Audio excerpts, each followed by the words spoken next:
parle aujourd'hui d'entretien de votre petit animal de compagnie.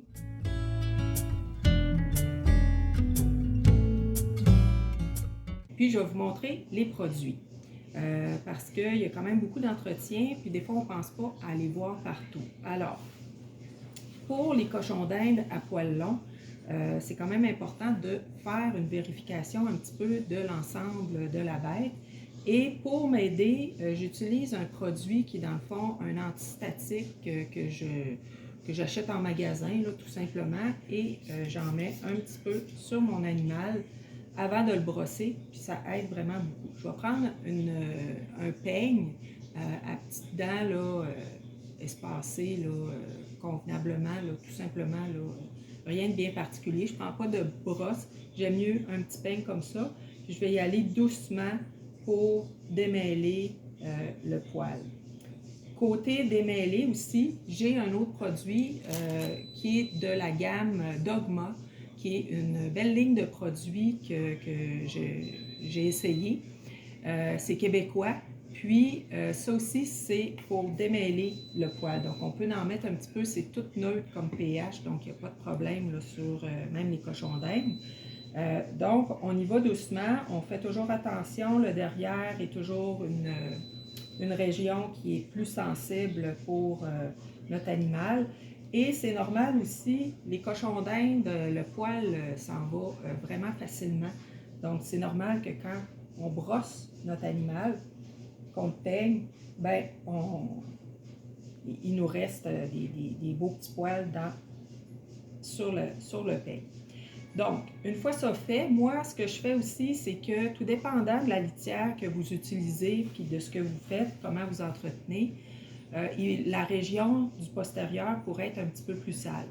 Donc, dans ce temps-là, moi, ce que je fais, c'est que je vais laver juste la partie arrière, puis je prends encore un shampoing ici que j'ai de Dogma, qui font vraiment des shampoings doux et neutres que je vais juste mettre dans la région, puis je vais rincer. Une fois ça fait, je prends mon séchoir et je vais y aller vraiment doucement pour sécher comme il faut le derrière parce qu'on ne veut pas que les cochons d'Inde gardent l'humidité. Donc on veut sécher jusqu'à la peau finalement.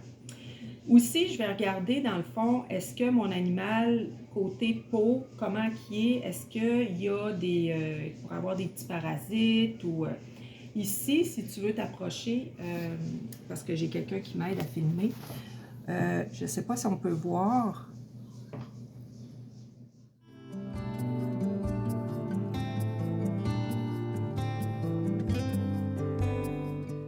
Ici que mon cochon d'Inde, il y a quand même beaucoup de pellicules. Il y a quand même la peau sèche. Puis là, dans ce temps-là, on regarde parce qu'on peut toujours se demander, est-ce que c'est des parasites? Donc, dans ce temps-là, on regarde puis on attend voir, c'est pas compliqué, on regarde voir si les petites pellicules blanches se mettent à bouger. Puis dans ce cas-ci, non. Donc, il y aurait la peau sèche. Là, il va falloir que je vérifie pour voir qu'est-ce que je peux faire contre la peau sèche. Mais, tu sais, mon animal, il est quand même correct. Souvent, ça va arriver, là, les cochons d'Inde peuvent avoir des pellicules. C'est juste que dans son cas, lui, c'est très visible. Ce que je vais faire aussi, surtout là, lui, je ne pense pas qu'il y ait de parasites ni rien, mais étant donné que je suis considérée chez le vétérinaire comme un éleveur, j'ai quand même accès à du Révolution. Donc, je vais lui en donner une petite dose. Donc, le Révolution, c'est ce qu'on donne pour traiter les parasites externes qui traitent les poux broyeurs, les puces, les tiques, les mites plutôt. Bref, ça tue les parasites externes, puis la dose recommandée est de 0.0, c'est marqué dessus, 0.05 par 300 grammes. Qu'est-ce qu'on fait, c'est que tu peux t'approcher. Donc, je déverse ici tout simplement une petite quantité de produit en arrière de l'oreille.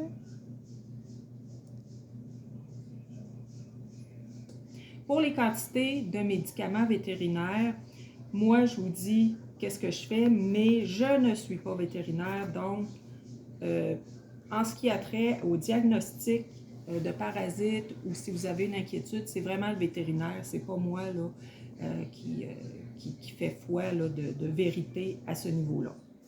Autre chose justement que j'avais vu chez un vétérinaire et aussi dans d'autres vidéos, c'est l'entretien des oreilles. Donc là, j'ai mis un produit en arrière des oreilles, mais l'intérieur des oreilles doit être nettoyé aussi une fois de temps en temps. Et je sais que ça, c'est quand même stressant pour la plupart des gens. Donc, je vais vous montrer, moi, comment je fais, tout doucement. Mais encore une fois, le vétérinaire pourrait bien vous accompagner à ce niveau-là. Donc, je prends tout simplement un Q-tip que je vais tremper dans une solution faite pour justement là, nettoyer les oreilles, là, ce qu'on prend là, qui est couramment vendu en animalerie ou dans les magasins d'animaux, d'alimentation. Donc, j'en ai mis ici dans mon petit plat, je trempe un petit peu la pointe de mon Q-tip, je viens prendre l'oreille et c'est sûr que là, il n'aime pas tout ça, mais on regarde un petit peu. Lui, il n'a pas l'oreille vraiment sale, mais on va quand même aller nettoyer. Donc, on passe tranquillement. Je ne sais pas si c'est dur un petit peu à voir, mais je ne veux pas aller à l'intérieur. Tu sais, je ne veux pas aller profond. C'est vraiment l'externe qu'on va nettoyer. Donc, on tient un petit peu la tête, puis on y va doucement, juste pour aller enlever la saleté qui pourrait se trouver. J'en ai fait d'autres ce matin avec d'autres cochons d'Inde, puis il était sale. Lui, il est vraiment pas sale, mais les autres étaient sales, donc il y avait vraiment quelque chose. C'est normal qu'il bouge comme ça. On le reprend doucement. Vous voyez, il est juste un petit peu incommodé, mais il n'est pas en train de crier toute sa vie, là, comme si il allait mourir.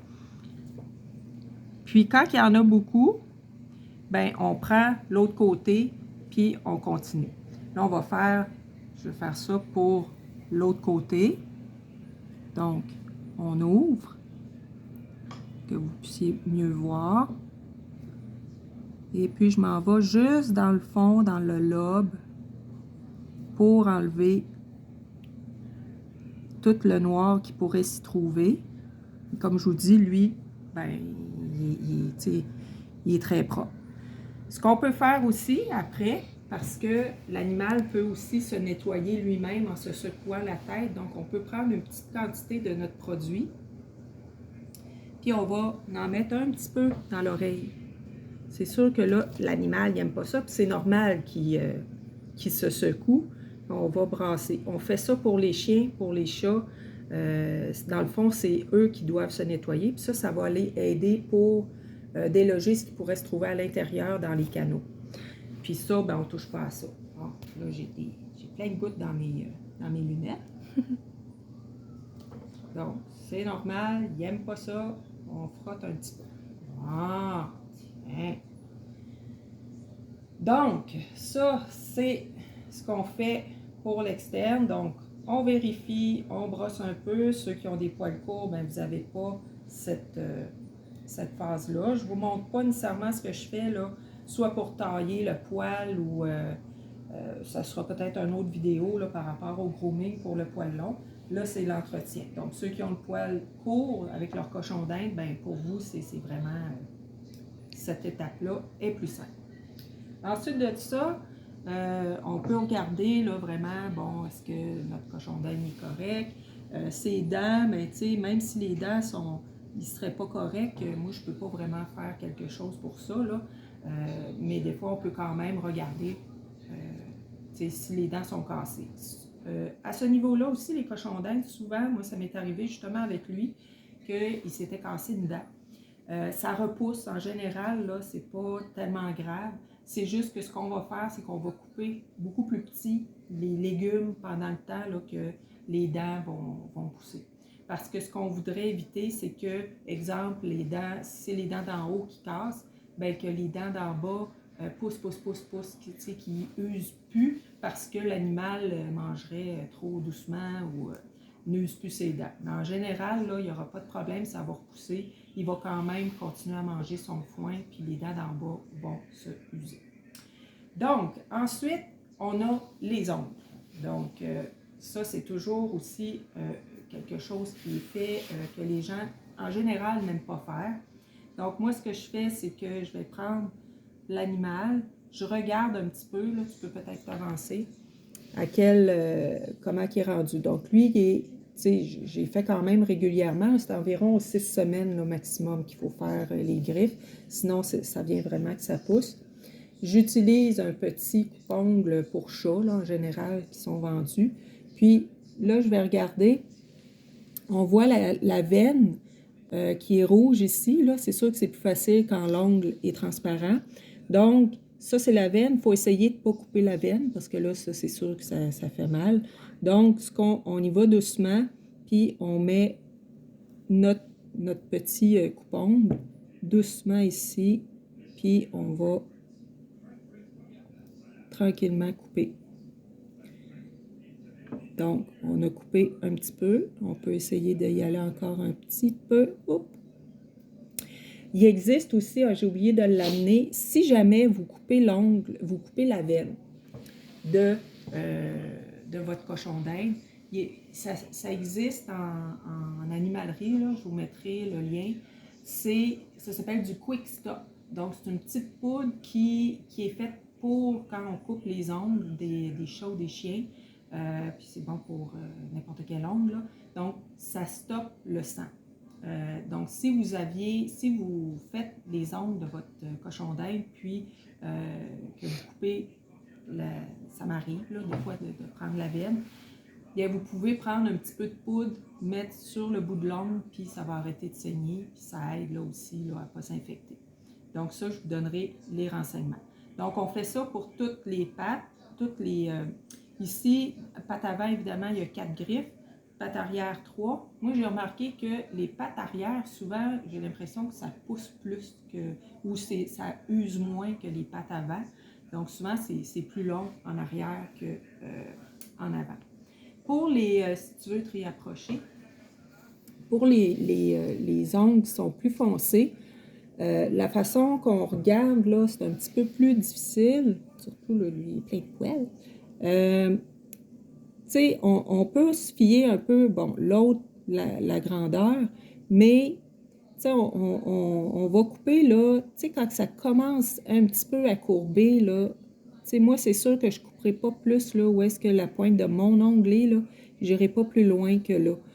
Même si je ne vois pas vraiment la veine, je suis pas mal certaine que si je coupe plus que ça, je vais couper au sang. Fait que, si j'y vais, je vais y aller tout doucement, juste un petit peu, c'est un petit peu dur. Puis, je n'irai pas plus que ça parce que je suis pas assez certaine là, d'où est-ce qui est ma veine. Donc, c'est un petit peu, là, il faut vraiment observer. Lui, c'est le fun, là, il est bien calme. Des fois, ça bouge un petit peu plus que ça. Puis moi, je suis seule pour tout faire. Donc, je dois m'organiser là, pour être capable de faire mes griffes moi-même. Puis je ne vais pas, c'est pas quelqu'un d'autre qui est fait. Je vais prendre les griffes dans mes mains, les pattes dans mes mains. Je tasse mon poêle. Puis j'y vais une après l'autre. Même chose pour la deuxième patte.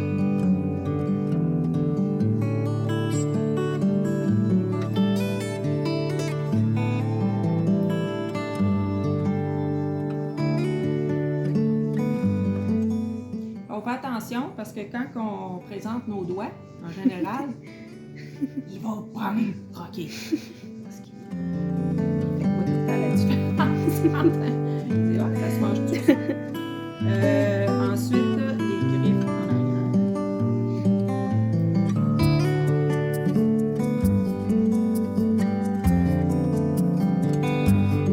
Très, très gentil.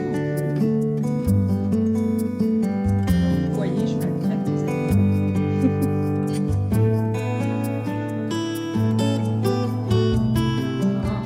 OK. Comme ça. Donc, on a pas mal fait le tour.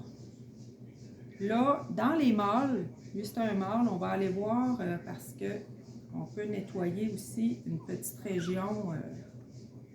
Des fois, c'est sûr qu'on les brosse, puis c'est moumoune.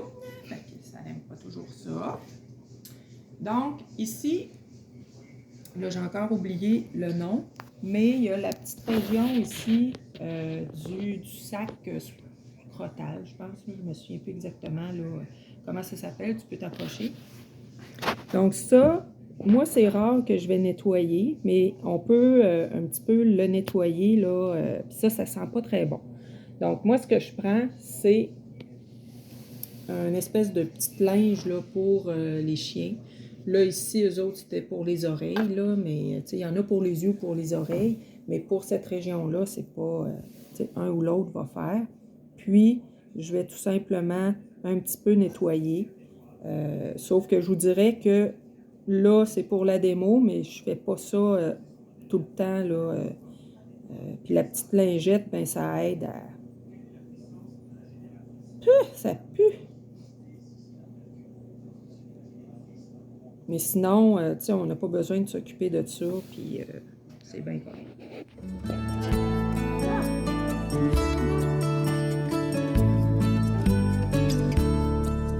Ah.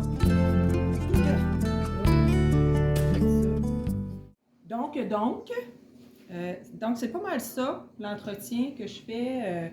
Donc, cet entretien-là, tu sais, c'est au moins, je dirais, une fois aux 6 semaines. Surtout les ongles, là, je fais pas, comme je vous dis, la région scrotale, je la fais pas vraiment, là, ça, je la fais pas régulièrement. Je vais juste valider ce qui est correct, mais sinon, je vais pas la nettoyer. Les oreilles, c'est plus, c'est pas aux 6 semaines nécessairement, là, mais peut-être au moins une fois ou deux par année d'aller valider. Puis, le nettoyage pour le laver, l'arrière-train, ça va être au besoin seulement. Normalement, un cochon d'Inde, c'est propre. Lui, je l'ai pris, là, je ne l'ai pas lavé. Là, puis, si on lave trop, justement, ça pourrait aussi assécher le poil, là, que lui est déjà le poil assez sec. Donc ça serait peut-être de mettre un peu d'huile, là. Des fois, il y a des sprays qui ont un petit peu d'huile de l'anonyme. Bon, vous l'écrirez, là, l'anonyme. En tout cas, c'est quelque chose là, pour aider au cuir chevelu des animaux. Puis après ça, bien, on peut lui donner une petite récompense. Là. Je ne sais pas s'il va manger ça devant vous, s'il va peut-être être stressé, mais moi j'en profite tout le temps pour donner un peu de vitamine C. Puis, bon, bien ici, Coco, tiens, je ne sais pas s'il va manger ça, mais c'est ça va être un petit peu sa récompense là, que je vais mettre pour... une fois qu'on l'a brossé, qu'on l'a taponné, ben là, on y donne quelque chose à manger. Donc, voilà, j'espère que vous avez appris et que ce petit tutoriel vous a été utile.